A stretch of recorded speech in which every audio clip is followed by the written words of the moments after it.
ఆంధ్రప్రదేశ్లో కూటమి ప్రభుత్వం ఏర్పడి దాదాపు 2 ఏళ్లు కావస్తోంది. టీడీపీ, జనసేన, బీజేపీ కలిసి ప్రభుత్వాన్ని ఏర్పాటు చేశాయి. అధికారం కోసం 3 పార్టీలు కలిసి పోరాడాయి. కానీ ఇప్పుడు అదే కూటమిలో పదవుల పంచాయతీ కొత్త చిచ్చుకు కారణమవుతోంది.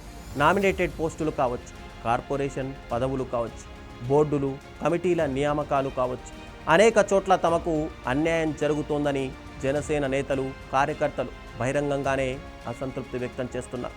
అయితే అసలు ప్రశ్న, జన సైనికుల అసంతృప్తికి నోటీసులు ఇవ్వడమే పరిష్కారమా? పార్టీ ఆఫీస్కు పిలిచి క్లాస్ తీసుకోవడమే పరిష్కారమా? లేక అసలు సమస్య ఎక్కడుందో గుర్తించి పరిష్కరించడమే ధర్మమా? అసలు ఇంతకీ ఈ సమస్యలకు జనసేనాని దగ్గరున్న పరిష్కారం ఏంటో ఈ స్టోరీలో చూసేద్దాం.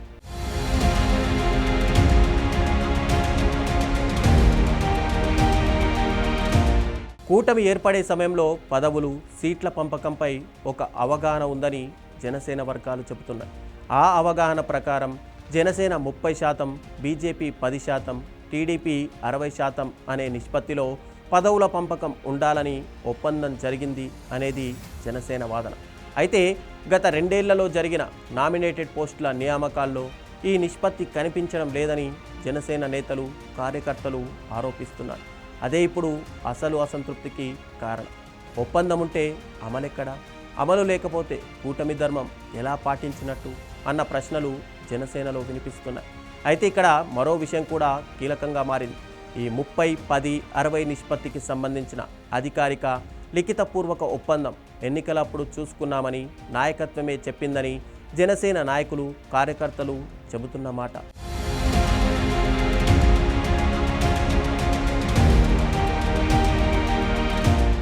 జనసేనలో అసంతృప్తి వ్యక్తం చేస్తున్న నేతలపై క్రమశిక్షణ చర్యలు తీసుకోవడం కూడా చర్చకు దారితీస్తోంది. ఎవరైతే ప్రశ్నిస్తారో వారికి నోటీసులు, పార్టీ కేంద్ర కార్యాలయానికి పిలుపులు, క్లాసులు తీసుకుంటున్నారట. మరికొన్ని చోట్ల జిల్లా కమిటీల రద్దు, ఇలా చర్యలు తీసుకుంటున్న అసలు సమస్య మాత్రం అలాగే ఉంది అన్నది జనసేన క్యాడర్లో వినిపిస్తున్నమాట. ఒక కార్యకర్తకు పదవి రాకపోతే, ఒక నాయకుడికి ప్రాధాన్యత దక్కకపోతే అతనిని మందలించడం వల్ల సమస్య పరిష్కారం అవుతుందా? లేక నాకు రావాల్సిన వాటా ఎందుకు రాలేదు అన్న ప్రశ్నకు సమాధానం చెప్పాల్సిన అవసరం ఉందా? ఇదే ఇప్పుడు పవన్ కళ్యాణ్ నాయకత్వానికి కీలక పరీక్షగా మారబోతోంది.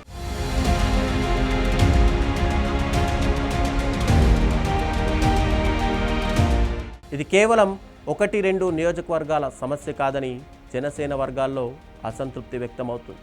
జనసేన గెలిచిన నియోజకవర్గాల్లో కూడా స్థానిక టీడీపీ నేతలు తమకు సహకరించడం లేదని జనసేన నాయకులు ఆరోపిస్తున్నారు. జనసేన ఓడిపోయిన నియోజకవర్గాల్లో పరిస్థితి మరింత క్లిష్టంగా ఉందన్న వాదన కూడా ఉంది. ఇక కూటమి అంటే ఎన్నికల సమయంలో మాత్రమే కలిసి పనిచేయడం కాదు, అధికారంలోకి వచ్చిన తర్వాత కూడా 3 పార్టీల కార్యకర్తలు, నాయకులు పరస్పరం గౌరవించుకోవడం, అవకాశాలను పంచుకోవడం, సమన్వయంతో పనిచేయడం, అదే నిజమైన కూటమి ధర్మం. అది లేకపోతే ఎన్నికల్లో కలిసి పనిచేసిన కార్యకర్తలే రేపు ఒకరిపై ఒకరు రాజకీయ పోరాటం చేసే పరిస్థితి వస్తోంది.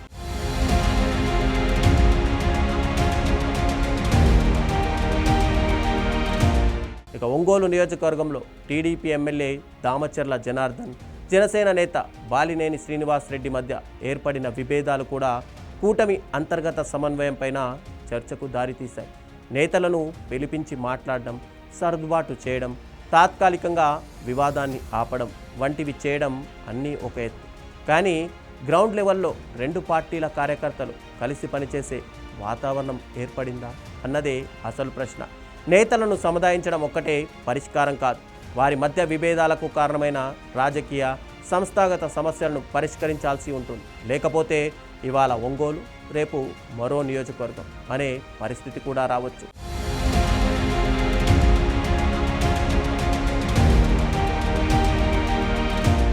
ఇప్పుడు జనసేన క్యాడర్లో వినిపిస్తున్న మరో ప్రధాన ప్రశ్న, పవన్ కళ్యాణ్ ఈ సమస్యను సీరియస్గా తీసుకుంటున్నారా అన్నదే.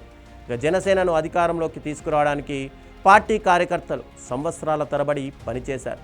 2019లో ఘోర పరాజయం తర్వాత కూడా పార్టీని వదలలేదు.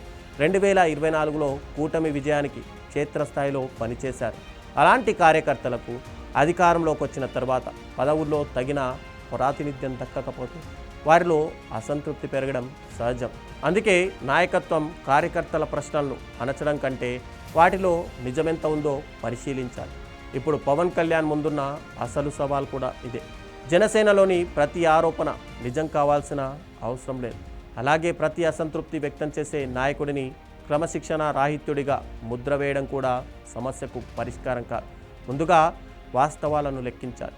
గత 2 ఏళ్లలో ఎన్ని నామినేటెడ్ పోస్టులు భర్తీ చేశారు, అందులో టీడీపీకి ఎన్ని ఇచ్చారు, జనసేనకు ఎన్ని, బీజేపీకి ఎన్ని, ఏ సామాజిక రాజకీయ సమీకరణాల ఆధారంగా ఈ పోస్టులు ఇచ్చారు, కూటమి స్థాయిలో ఏదైనా ఫార్ములా ఉంటే అది అమలైందా, ఇవన్నీ రాష్ట్ర స్థాయి సమన్వయ కమిటీలో చర్చించారు. అప్పుడు మాత్రమే అసంతృప్తికి శాశ్వత పరిష్కారం దొరుకుతోంది.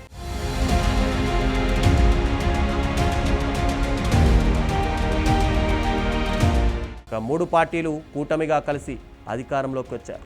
ప్రజలు కూడా 3 పార్టీలను కలిసి మద్దతిచ్చారు. కానీ అధికారంలోకి వచ్చిన తర్వాత పదవుల పంపకం దగ్గరే కూటమి ధర్మం పరీక్షకు వస్తోంది. పార్టీల మధ్య స్పష్టమైన వాటా, రాష్ట్ర స్థాయి సమన్వయం, నియోజకవర్గాల స్థాయిలో పరస్పర గౌరవం, కార్యకర్తలకు తగిన రాజకీయ ప్రాధాన్యత. ముఖ్యంగా కూటమి ధర్మం ఎన్నికల వరకు మాత్రమే కాకుండా అధికారంలో ఉన్నంతకాలం కొనసాగాలి. లేకపోతే నాయకులు నిశ్శబ్దంగా ఉన్న కార్యకర్తల్లో పెరిగే అసంతృప్తి వచ్చే ఎన్నికల్లో బయటపడే ప్రమాదం ఉంటుంది. అసంతృప్తి వ్యక్తం చేసిన జన సైనికులను ఎలా కంట్రోల్ చేయాలి అనేది ప్రశ్న. జన సైనికులు ఎందుకు అసంతృప్తిగా ఉన్నారు అనేది తెలుసుకోవాలి.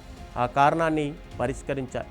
అప్పుడే జనసేనలో నమ్మకం నిలుస్తుంది, కూటమిలో సమన్వయం బలపడుతుంది.